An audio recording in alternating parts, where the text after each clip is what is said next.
your unwillingness to, toe the speaker's party line. However, you can only do that to so many members, Brian. But if you start getting, 5, 8, 10, 20 members of your caucus that say, listen, this is untenable. We can't, hold this position if we want to even hold the House in the next election because our constituents are angry at us. You can't inflict retribution on that many members. You can't. And so that's just going to bring to the table. You can do that to 3, 5, 6 members of Congress. You can take away their subcommittees. You can give them, the small business, committee, which is now, one of the best committees in the House. You can do that to a few of them, but when more of them break, Nancy will be in a pickle because you can't punish them all. Not there yet, but Steny Hoyer, no love lost with Nancy Pelosi. Cut 3. My own view is this is not an issue of morality. A wall is immoral if it tries to imprison people who shouldn't be imprisoned. Okay. A wall that protects people is not immoral. I think the issue is whether it works. So he's saying, I think it works. So he undermines her right there. Does that matter?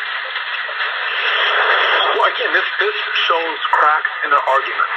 It shows that as not only Donald Trump has messaged this, as, those of us in the House have talked about it, but I think one of the most powerful things, and you've done this on Fox News, Brian, you bring on, Border Patrol agents, not just leadership, but rank and file members who talk about the tools that they need to do their job.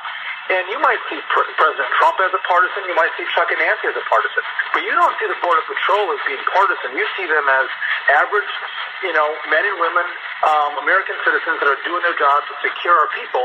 And when they say Donald Trump is right, we need more technology, we need more boots, but also walls work for us to do our job. I think that message drives the American people more than anything else because they're not seen as partisan. They're just men and women out there doing their job trying to keep us safe. Yeah. And that's why I think Democrats are losing their argument and why Steny, from our vantage point, I don't like all the stuff that Steny says, but compared to Nancy Pelosi, he's far more reasonable to deal with. And that you're right, those two don't get along. And you might see Steny start to lead this group to go, we got to cut a deal. And by the way, Donald Trump's not going to get everything he wants. That's okay. Maybe it's not $5.7 billion for the wall, Brian. Maybe it's $4 billion. Maybe we deal with some of the DACA kids. We've got to let Democrats get something in this deal, but they can't get everything where we open the government up and we have no border security. You heard this, I think, I don't know if I saw it on your show this morning, but this will be like eat my lips, no new taxes. I think that's a perfect analogy. George Bush lost because he didn't keep his promise on taxes.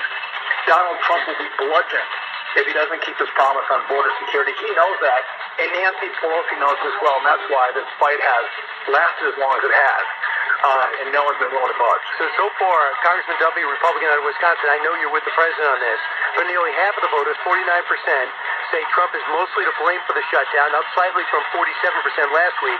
Only a third, 33%, blame Democrats in Congress, and 5% blame congressional Republicans. Fully 44% of voters support construction of a border wall, so that's good. Slightly fewer than the 47% who oppose it, so almost split. Now that 538 group has Trump's disapproval now at 54%, its highest since February. So the polls are not, and of course everyone listening right now